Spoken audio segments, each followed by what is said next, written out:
everybody, and welcome to our review of Mission Impossible Fallout, the 6th entry in the Mission Impossible series. And I am joined right now by my friend Bilsy from Radio Metro 105.7. What is up, ladies and gentlemen? Back for us at number 2 Yes. review. So anyway, yes, we have just been to see Mission Impossible Fallout. So this is, like I said, number 6 in the Mission Impossible series, which is just crazy because, you know, normally by number 6 in a franchise, movies start to get stale.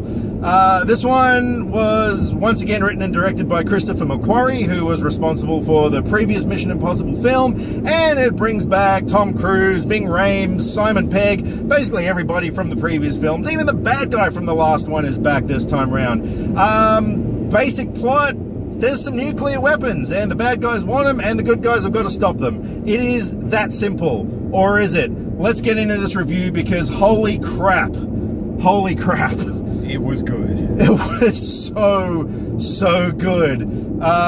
This is the definition of a blockbuster action film. Honestly, this movie blew my mind. Like I said, the plot, you know, in a nutshell, it is simple, but it was complex at the same time. There was a lot going on in this movie, and I was just saying on the way out, I almost feel like I've seen 3 movies back to back, because, like, it's 2.5 hours long.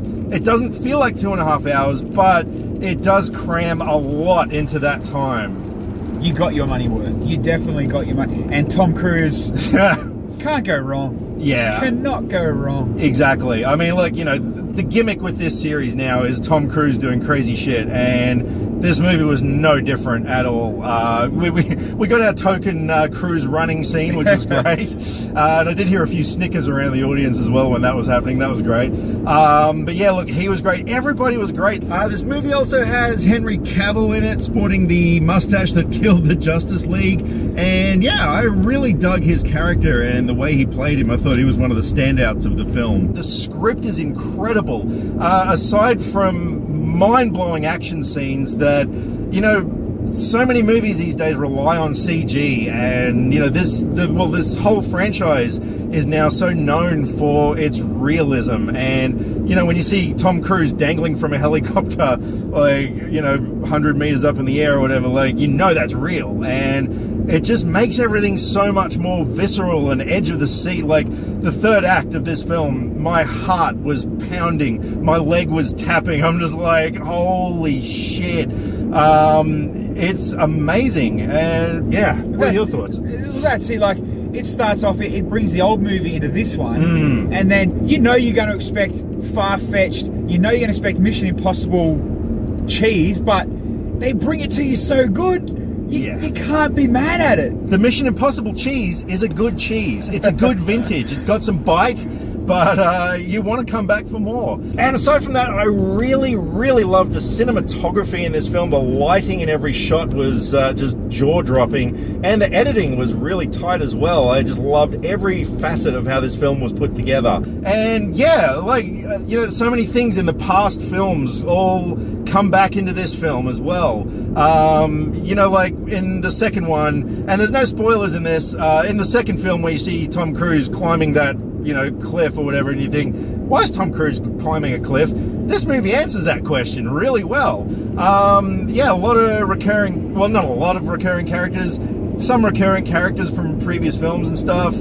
We've even got a bad guy who is the daughter of Max, who was played by Vanessa Redgrave in the first film. The script was kind of deep, like it really layered the characters. You know, there's a lot of moral choices they have to make, and, you know, like things, whether to save one person, you know, by sacrificing 1 million, and, you know, there's a few moments like that in the film. So yeah, even though in a nutshell the plot was simple, it was still a pretty deep movie. And it ticks everything. You want a car chase? There's a car chase. There's a bike chase. There's an airplane scene. There's a helicopter scene. There's explosion scenes. There's, yeah, it's, they didn't miss nothing, but they didn't not make it look bad either. Like, exactly. Like I was saying, like, the only thing that I could slightly nitpick with this film is that it lacked, it sort of had this familiarity about it. You know, we've seen movies where they've got to try and stop the bad guys from getting nukes. We've seen, where they're trying to disarm the nukes. We've seen like so many things, but like they just executed it so well in this film that you didn't really care, I mean, like, yeah. And it didn't need, like, yeah, there was twists, but it didn't need the whole whoa twist. It still worked without that whole flip to it. Yeah. There were some great twists in this film involving some of the typical Mission Impossible tropes that we know and love.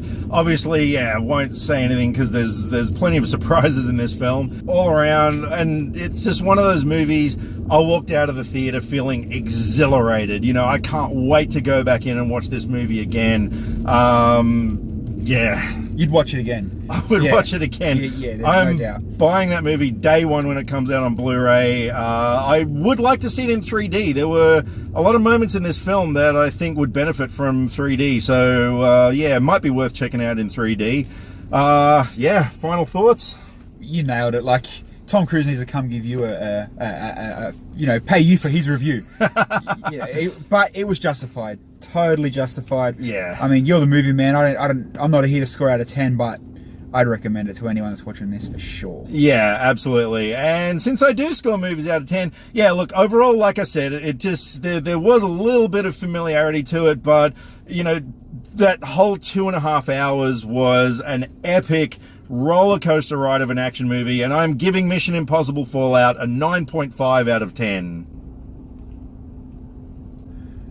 Alrighty, so over to you guys. If you've seen Mission Impossible Fallout, which will be targeted more at my overseas viewers because, it hasn't come out here yet. But when you do go see it, come back and let us know what you thought. And make sure you go see it in the biggest theater possible, the biggest screen you can. This is one massive action movie that deserves to be seen on the most biggest screen you possibly can. Thank you very much to Bilsy for coming along tonight, for joining me on this review. As always, it's good. I love it. I love it too. There's just so much love in this car right now, and looks like we're stuck in traffic, so there may be some more love going on. No, we're fogging up. I know there's going to be like a Titanic scene in a minute with my handprint on the window. Yeah, but anyway, my heart will go on. And stay tuned for more reviews coming up soon. I don't really know what else is coming up. There's actually not too many great movies left for this year, but I'm sure Bongo is going to do some more reviews. So, thank you guys for showing him more love than you show me. That's just great.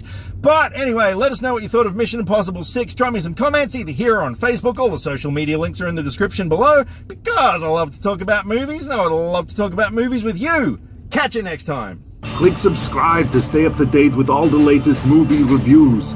Skynet will be taking over any day now, so what have you got to lose? Nyah!